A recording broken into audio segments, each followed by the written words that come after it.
하나님 말씀은 히브리서 9장 11절에서 12절입니다. 시작. 그리스도께서는 장래 좋은 일에 대제사장으로 오사 손으로 짓지 아니한 것 곧 이 창조에 속하지 아니한 더 크고 온전한 장막으로 말미암아 염소와 송아지의 피로 하지 아니하고 오직 자기의 피로 영원한 속죄를 이루사 단번에 성소에 들어가셨느니라. 아멘. 예수님의 부활 후 40일 동안 무슨 일이 일어났는가에 대해서 오늘 또 성경을 고찰해 보겠습니다. 예수님께서는 부활하신 후에 자신의 피를 가지고 하늘의 지성소로 들어가셨습니다. 거기서 영원한 속량을 이루신 새로운 대제사장이 되신 거죠. 예수님은 그렇게 자신의 피를 가지고 하늘의 지성소로 들어가셨는데, 지성소로 들어가시기 전에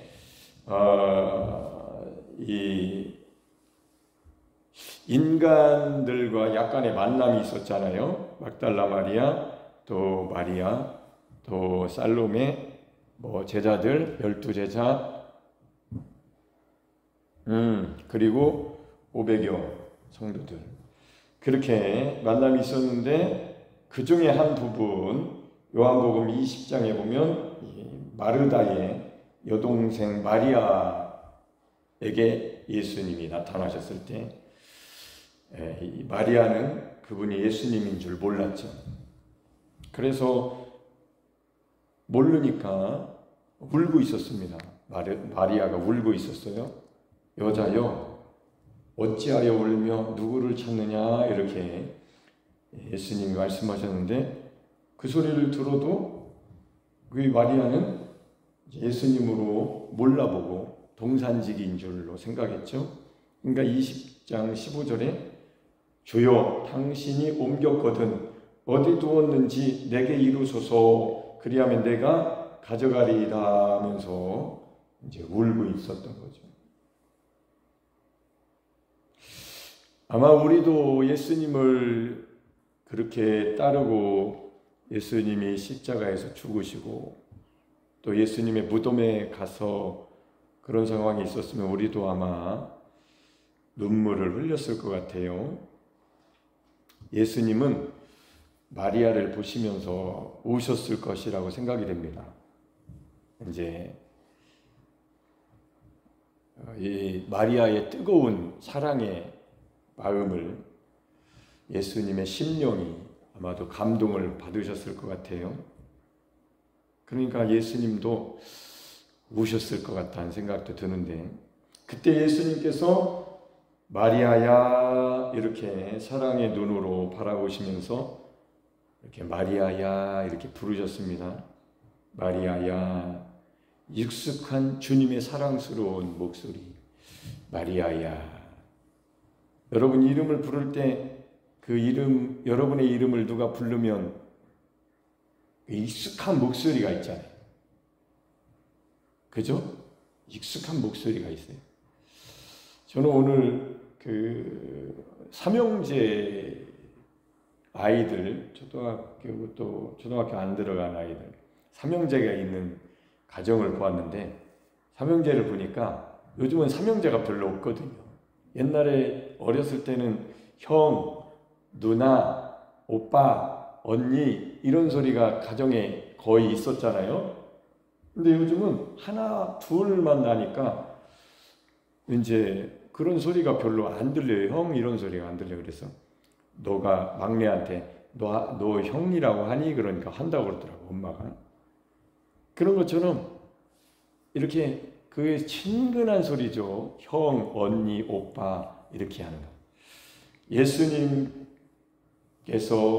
이렇게 사랑스러운 목소리로 그 그녀의 집 베다니에 있었잖아요. 그래서 얼마나 자주 마리아야 이렇게 이름을 불러주셨을 거예요. 마리아야.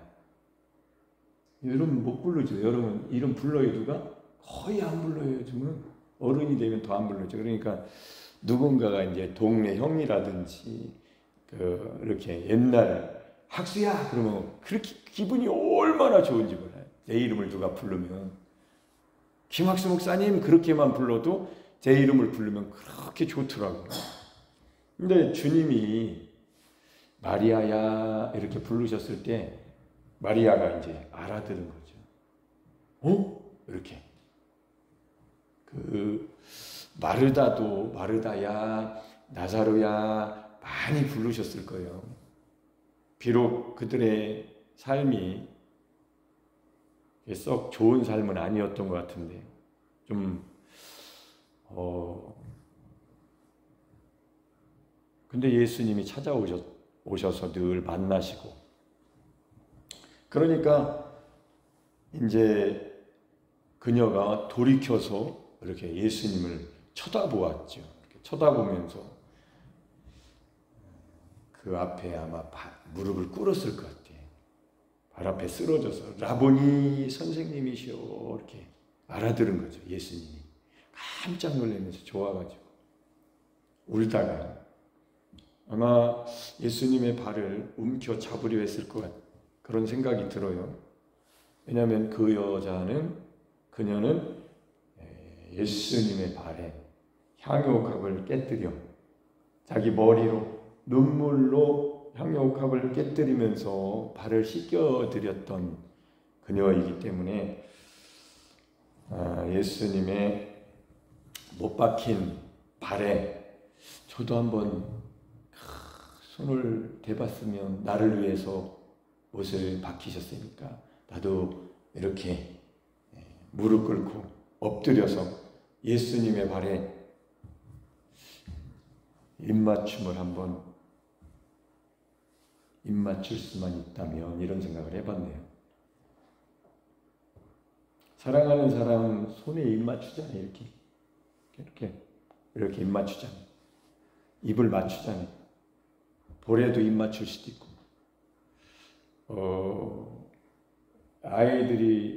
애기들 이쁘잖아요. 그래서 애기들 팔도 막 뽀뽀하잖아요. 발에다도 뽀뽀하고 팔도 얼마나 앙증맞고 이쁜지 몰라요.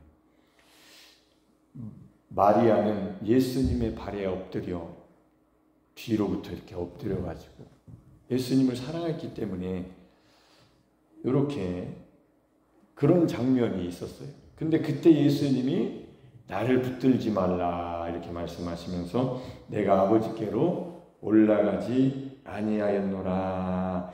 요 대목이 이제 우리가 오늘 조금 주의해서 귀담아 들어야 될 부분인데 조금 큰 소리로 그러나 부드럽게 예수님께서 이렇게 나를 붙들지 말라. 내가 아직 아버지께로 올라가지 아니하였노라. 근데 요한복음 20장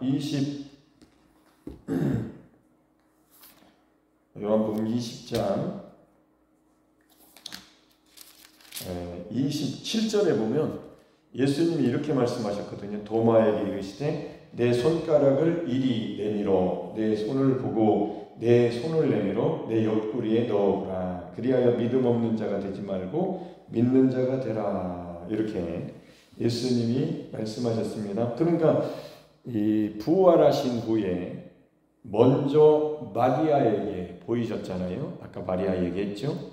그렇게 마리아가 예수님 음성 친숙한 거죠. 옛날부터 친숙하게 알았던 그 소리 마리아야 그렇게 익숙한 음성이 들릴 때 알아본 거죠.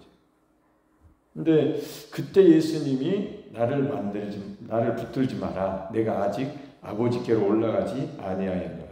그러셨는데 며칠 후에 제자들에게 오셨죠. 8회를 지나서 제자들이 다시 이렇게 집안에 있을 때 도마가 그때 없었기 때문에 그 이후에 8회 지난 후에 도마도 있을 때 오셨을 때에 그때는 분명히 사도행전 1장 9절부터 이렇게 예수님이 이렇게 부활하신 몸으로 40일째 되는 날 이렇게 하늘로 올라가신 구름 위로 올라가셨다라고 실제로 그때 올라가셨거든요.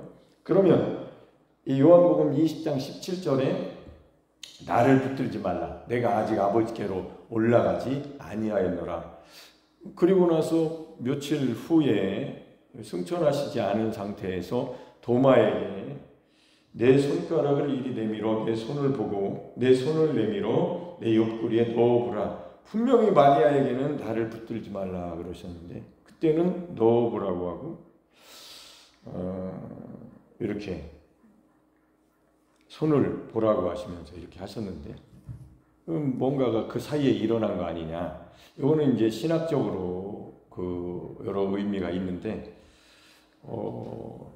사도행전 1장 9절에 예수님이 승천하신 것이 분명히 그때 승천하신 거고, 그러면 아직 올라가지 아니하였다 했을 때 우리가 유추해 볼 때에 분명히 40일 기간 안에 예수님이 승천하신 것이 아니고 하나님이 그 피, 자기 피로, 아까 우리가 읽었죠? 자기 피로 이렇게 오직 자기의 피로 영원한 속죄를 이루사 단번에 성소에 들어가셨느니라. 요 성소는 사람이 만든 성소가 아니고 하늘 성소입니다. 하나님 세계 하나님 나라에 올라갔다는 얘기, 천국에 하늘로 올라가셨다는 얘기인데 분명히 요 히브리서 이 말씀을 보면은 두 가지로 볼 수 있는, 아까 이제 내가 아직 못 올라갔다, 아버지께 가지 못했다라고, 그리고 사도행전 1장에는 이제 내가 하늘로 올라가셨죠. 예수님이, 부활하신 예수님이. 그리고 요한복음 20장 26절에 27절에 도마에게 이렇게 옆구리에 손을 넣어봐라 이렇게 하셨으니까 그때는 만지게 하셨기 때문에 그러면 무슨 의미냐? 아까 붙들지 말라 할 때 못 가게 막 붙잡고 늘어지는 의미인가? 이렇게 볼 수도 있고, 그렇게 하면 안 된다. 내가 올라가야 된다. 붙들지 말라 할 때 나는 이제 승천할 것이다. 이렇게 말씀하신 것 같아요. 그죠?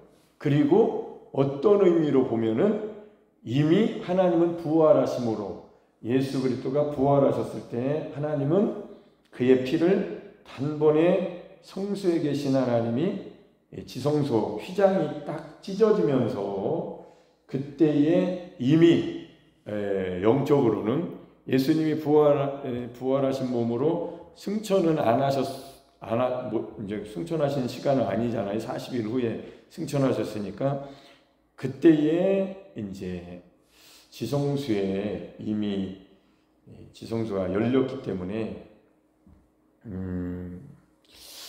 그렇게 된 것이 아닌가 이렇게 생각이 돼요. 그래서 부활하심으로 인해서 희생 제물이었던 어린 양이 새 언약의 대제사장으로 죽은 자들로부터 이제 일어나셨죠. 아브라함의 언약은 완성되었고 새로운 대제사장으로서 이제는 레위 가문 출신은 아니지만 모든 권세를 지니신 대제사장이 되신 한 분, 새로운 대제사장이 이제 계시게 된 거죠.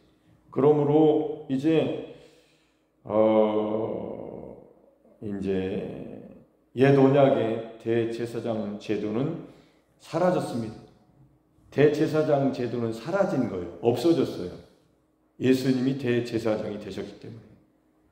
그리고 지성소의 대제사장으로 자기 피로 가지고 영원한 속죄를 이루시고 단번에 성소에 들어가셨기 때문에 옛 언약의 대제사장 제도는 이제 사라진 거죠. 그리고 율법은 성취되었습니다. 우리가 지켜서 의로워지겠다는 율법은 없어진 거예요. 그런 율법은 없습니다. 우리가 율법 지켜서 의롭다함을 얻을 그런 율법은 없어진 거죠. 그런 의미에서. 그러나 율법은 없어진 게 아니라 그대로 있습니다. 그러니까 우리가 율법을 지켜서 의롭다함을 얻을 수 있는 것은 없어졌고 예수님 믿는 우리가 하나님의 법대로 사는 거죠. 그 율법의 완성은 사랑이니까 사랑하면서 사는 겁니다. 그것을 배우면 이제 율법을 이제 다 지킨 것이 되는 거죠. 사랑하면. 그것을 우리가 우리 힘으로 이제 완전하게 살지 못하기 때문에 날마다 믿음으로 살겠다고, 믿음으로 살 수 있도록 우리를 하나님께서 아들과 합해 놓으신 것이 십자가 복음입니다. 그래서 십자가의 고백을 우리가 이제 계속 배우는 거죠. 이런 의미구나. 내가 그리스도와 함께 십자가에서 못 박혔기 때문에 이제 나는 내가 율법을 지켜서 의롭다함을 얻을 수 있는 방법은 원래도 없었고, 그렇게 안 되니까 하나님이 아들을 보내셔서 다 이루어 놓으셨으니까 이제 예수님 안에서 사는, 예수님과 함께 지성소에서 사는 하나님 아버지께서 여러분을 데리시고 지성소 앞에 데리고 가셔가지고 하나님께서 내게 이끌지 아니하면 내게로 올 자가 없느니라. 지성소 문이 활짝 열린 것을 보시면서 거기서 여러분의 손을 놓으시면서 예수님께 아들께 결혼식장 같은 거죠. 아들에게 이렇게 손을, 아버지가 딸을 마치 사위에게 이렇게 건네주는 것처럼 지성소 그 앞에서 성수에서 이렇게 뜰에서 데리고 가셔가지고 딴딴딴딴 해서 거기서 딱 손을 주는 거죠. 그러니까 그게 어디냐? 지성소가 십자가에서 휘장, 예수님의 몸이 찢겨지실 때 지성소의 휘장이 위로부터 아래로 찢어졌잖아요. 그래서 율법은 맞춰졌고, 그런 의미에서 율법은 성취된 거죠. 완전히 성취됐어요. 대제사장 제도가 바뀐 거예요. 옛 언약의 대제사장 제도는 사라지고 예수님이 대제사장이 되셔가지고 늘 자기의 피로 영원한 속죄를 이루셨기 때문에 그 피의 공로를 믿고 하나님 앞에 서면 우리는 날마다 예수님의 공로로 아무 흠이 없는 자로 서게 되는 거예요. 그러니까 이렇게 십자가가 중요한 겁니다. 십자가의 복음이. 십자가를 놓는 순간 우리는 예수님의 공로가 흐려지는 거죠. 아들이 없어진다는 거죠. 아들이 없는 결혼식이 어디 있어요? 처녀만 있는 거예요. 처녀도 아들이 없으면 이 아들의 피로 정결한 처녀로 만들어 주셨는데, 아들을 놓친다, 아들이 없다, 아들을 놓고 산다, 아들로 살지 않는다. 저는 오늘 새벽에 그런 설교를 하면서 좀 강하게 제가 말을 한 것 같아요. 관심이 없는 거에 대해서 굉장히 안타까워했는데, 충격받으신 분이 계실 수도 있을 것 같은데 안타깝습니다. 참 십자가 복음을 그렇게 5년을 주구장창 얘기했는데 제가 볼 때는 그 정도의 성장이 없는 것 같아가지고 속상한 거죠. 속상해서 어떤 때는 이렇게 속상한 표현도 하고 그러는데, 그래서 자랑하는 마음으로 이렇게 하는 건데 그 표현이 잘못돼가지고 감정이 상하고 그렇게 되는 것 같아요. 안타깝습니다. 다 제 잘못이에요. 제가 잘못 가르쳐서 그런 거고 제가 잘못한 거예요. 성도들은 아무 잘못이 없습니다. 제가 잘못 가르쳐가지고 참 괴롭더라고요. 그래서 회개하고 참 나는 무능하구나. 그렇게 좋은 복음을 그렇게 전에도 내가 잘못 가르쳐서 이렇게 성장하지 못한다는 걸 볼 때 얼마나 참 복창이 터지더라고요. 근데 어쨌거나 다시 십자가로 가면 너무 좋고, 십자가를 놓으면 참 무능해지는, 십자가를 지면 그렇게 마음이 좋아요. 내가 하나님의 아들과 합해 놓으신 하나님의 뜻대로 내가 믿게 됐구나. 내가 고백하고 있구나. 나는 믿음으로 사는 거구나. 나는 십자가를 지고 사네. 너무 좋아요. 너무 좋아. 십자가를 놓으면 변형이 일어납니다. 십자가에서 벗어나면 변형이 일어나요. 하나님이 해놓으신 것에서 벗어나기 때문에. 그래서 십자가로 가면 그렇게 평안하고 그렇게 좋고, 야, 어린아이처럼, 야, 너무 좋은 거예요. 이제 그런 세계를 너무도 알려주고 싶은 거죠. 아니까. 그렇게 알려주고 싶은데 잘하지 못해가지고 나중에는 십자가 얘기하는 것만, 십자가만 얘기하는 것처럼 과정이 너무 약한 거예요. 듣는 사람들이, 성도들이 과정이 너무 약한, 관심이 그만큼 없는 거죠. 저는 관심이 너무도 많아가지고 그걸 풍성하게 막 알고 싶었었던 그런 열정을 가지고 막 파낸 사람이기 때문에, 근데 듣는 사람들은 전혀 아니죠. 저하고 전혀 다른 사람들. 그러니까 제 말로는 5년을 이렇게 했다고 하지만 어떻게 보면 제가 한 것으로 볼 때는 며칠도 안 되는 거죠. 며칠 만에 사람이 그런 단계로 갈 수 있겠어요. 그러니까 세월은 5년인데 실상은 며칠인 거죠. 어떤 분들한테. 그러니까 무슨 자기에게 십자가의 그 복음이 기쁜 소식으로서 막, 야, 내가 이제 십자가 복음 기쁘다. 십자가를 진다는데. 아이로는 뭐 예전에 몇 번 따라서 한 아이로지 삶의 적용이 되고 있겠어요. 에이스는 예전에 에이스 신앙이라고 따라서 한 거지. 정말로 성경을 보면서 내가 나의 것으로 만들어야 되겠다 하고 집에 가서 그 부분이라도 읽어봤겠냐고. 로마서 6장을 몇 번이라도 읽어봤겠냐고. 야, 내가 그리스도와 함께 십자가에 못 박혔다고 여기 써있네. 내가 그와 함께 장사되었다고 써있네. 그게 무슨 뜻일까? 진짜로 침례라는 것은 죽었다는 건데, 장사되었다는 건데, 이거 내가 믿어야 되겠다. 정말이네. 이런 과정이 있었다면 제가 십자가 복음을 전할 때 굉장히 뿌듯해하고 기쁨의 면류관을 늘 기뻐하는 그런 여러분 때문에, 성도들 때문에 정말로 기뻤을 텐데 세월은 5년이 지났는데 제가 기쁘지 않아요. 오해했나요? 제가? 그렇게 살고 있는데 왜 목사님을 이렇게 오해하시면, 제가 오해한 것은 정말로 잘한 일이지만 아유 제가 잘못 알았군요. 그러면 좋은데, 제가 볼 때 틀렸을 수도 있는데 제가 볼 때 그렇지 못한 것 같아요. 그만큼 10이라면 얼마 정도도 안 되는 것 같아서 굉장히 기쁘지 않습니다. 안 그렇겠어요? 5년 동안 주구장창 그 복음만 전했는데 잘하지 못해서 그 원인을 분석해 보니까 내 잘못이더라고요. 근데 듣는 사람도 그만큼 하지 않은 것이 있기는 하죠. 그렇게 했어야 되는 부분이 안 된 거잖아요. 그러니까 모르겠죠. 집에 가서 막 읽고 막 찾고 막 기도하고 막 진짜 나도 십자가 보고 뭐 아니면 내가 떨어진 거구나. 그런 심정이 돼서 내가 믿음이 자라지 못했네. 오랜 세월 새벽 기도도 하고 저녁 기도도 하고 열심히 했는데 내가 뭐 어떤 수치에 정확하게 거기까지 못 갔네. 나는 나를 부인하지도 않는구나.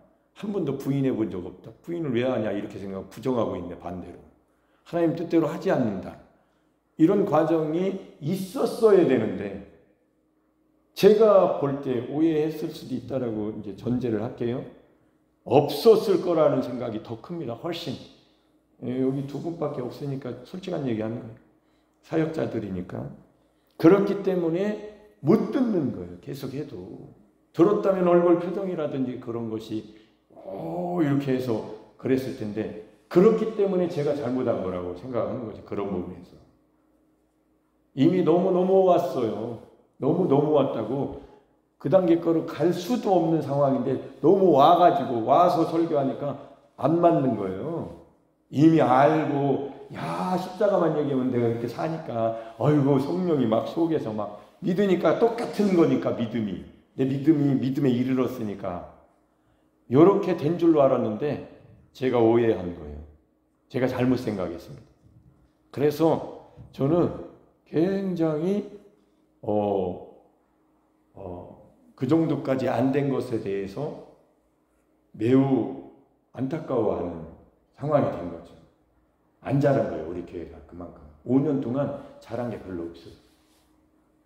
자란 사람이 누군가 있을지는 모르겠는데 별로 없습니다.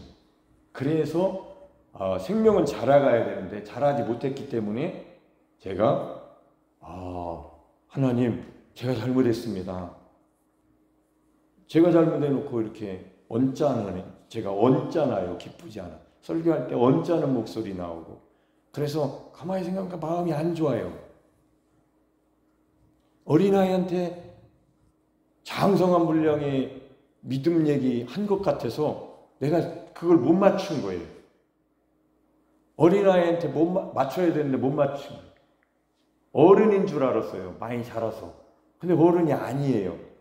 어린아이한테 이것도 못하냐고 이렇게 들린 것처럼, 그것도 모르냐고 이렇게 한 것처럼 됐으니까 너무 괴로운 거죠. 그런 과정은 목회자로서, 가르치는 자로서는 좋은 이득이 되죠. 득템입니다. 이 유익이 있어요. 엄청나게 느리네. 잘하는 게. 예?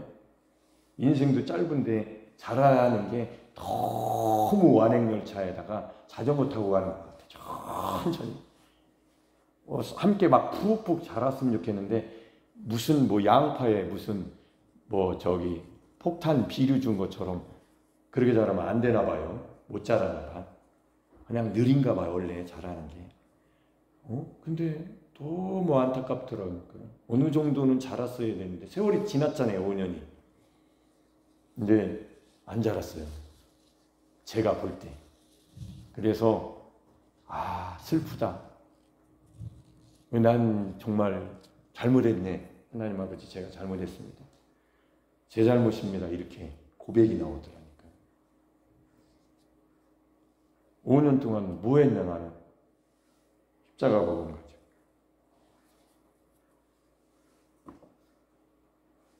저는 회개했습니다. 많이. 적어도 오늘 새벽에는 한 2시간 동안 나는 잘못했습니다. 내 잘못입니다. 저를 책망하십시오. 성도들 잘못한 게 없습니다. 안타까워요. 잘했으면 좋았을 텐데 잘하지 못한 것 같다고 딱 나오니까 정말로 안타깝다. 누군가는 이 십자가 복음을 목말라 하는 사람이 있다면 참 그런 사람은 들으면 좋겠다, 이런 생각도 들더라고요. 얼마나 듣기. 저는 그걸 알고 싶었는데 누군가 알려주면 그렇게 고마워요. 그분이 있습니다. 지금 몇 명이. 굉장히 고마운 분이에요. 굉장히 고마운 목사님들입니다. 그 책을 선물로 주신 분들이 계신데, 그래서 마음속에 항상 언젠가 마음속에 있어요. 변함없이 고마운 분들. 계속 통화하거나 이런 건 아니어도 마음속에 언젠가 내가 감사함으로 이런 마음이 있는데, 여러분들도, 교인들도, 우리 교회 성도들도 이제 그렇게 믿음이 장착되기를, 믿음이 에이스의 믿음에 이르기를 원하는 거죠. 저는 목회자로서. 저는 그게 가장 중요한 부분이라고. 목사님이 중간에 서가지고 항상 중매자 역할만, 중매자지, 실상 여러분에게 주님이 여러분 속에 주님으로 사시는 비결, 사도 바울이 예수님으로 사는 일체의 비결을 그렇게 안 것처럼 예수님으로 사는 것을 알게 돼요. 그래서 내가 그리스도와 함께 십자가에 못 박혔고 나는 이제 내가 사는 게 아니라고 고백할 수 있었던 일체의 비결. 그러므로 늘 그는 자기를 부인하고 성령으로 계속 그리스도로, 그래서 자기를 지킬 수 있었던 수도사였던 거죠. 영적 수도사였던 거죠. 영적 비밀을 알고 이 비결을 알았기 때문에 자기를 지킬 수 있었던 거예요. 그게 바로 십자가의 복음인 거예요. 자기를 지킬 수 있는 비결이 십자가의 복음이거든요. 자기를 부인하고 자기 육체와 정욕과 함께 탐심을 십자가에 못 박는 것이 비결입니다.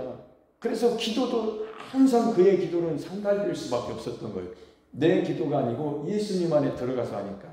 그는 향로가 된, 향로의 지성소 앞에 그 분향단이죠. 향로죠. 거기에 향이 올라가서 들어간 것처럼 문이 활짝 열리니까 예수님의 기도와 같은 기도를 하는 거죠. 그런 수준으로 가는 거죠. 그러니까 주기도 수준으로 가는 겁니다.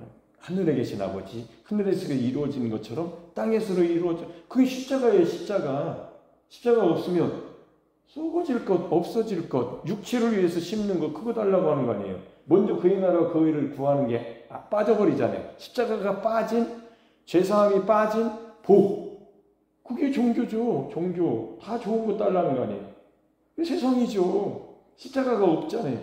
내가 부인되지 않았잖아요. 죄인인 내가 없어지지 않았잖아요. 이렇게 좋은 복음을 자랑할 수밖에 없는데, 이건 제 자랑이 아니라 자랑할 수밖에 없는 하나님의 십자가 아들을 만나게 하시는 이 자랑을 왜 십자가로 안 갈까? 왜 십자가를 귀담아 듣지 않을까? 왜 십자가에 대해서 관심을 안 갈까? 저는 그게 참 좋지 않다. 십자가로 가야 되는데, 가야 자기를 부인하고 주님을 따라갈 수 있는데, 그걸 배우는 게 신앙생활의 가장 중요한 길인데, 그냥 저기 지성소는 닫아놓고 주님을 만나는 것은 대제사장이라는 거야. 우리는 섬기자. 왜 거기에 멈춰 있냐고. 일단은 지식이, 올바른 지식이 와야 될 거 아니야. 휘장은 찢어졌고.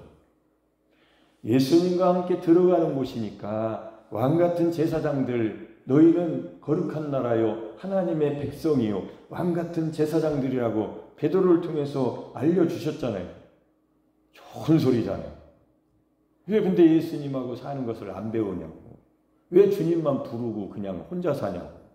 예수님과 함께 예수님으로 사는, 예수님과 동행하는 삶에 대해서 알고 싶지 않아요? 알고 싶어야죠.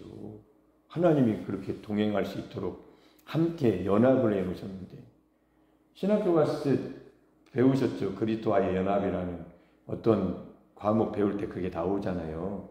그리스도와의 연합 책도 있고. 그거보다 더 중요한 게 어디 있어요? 연합인데 하나가 되는 거, 조합하는 건데. 그런 것을 그냥 넘어가면 안 되죠. 제일 중요한 건데.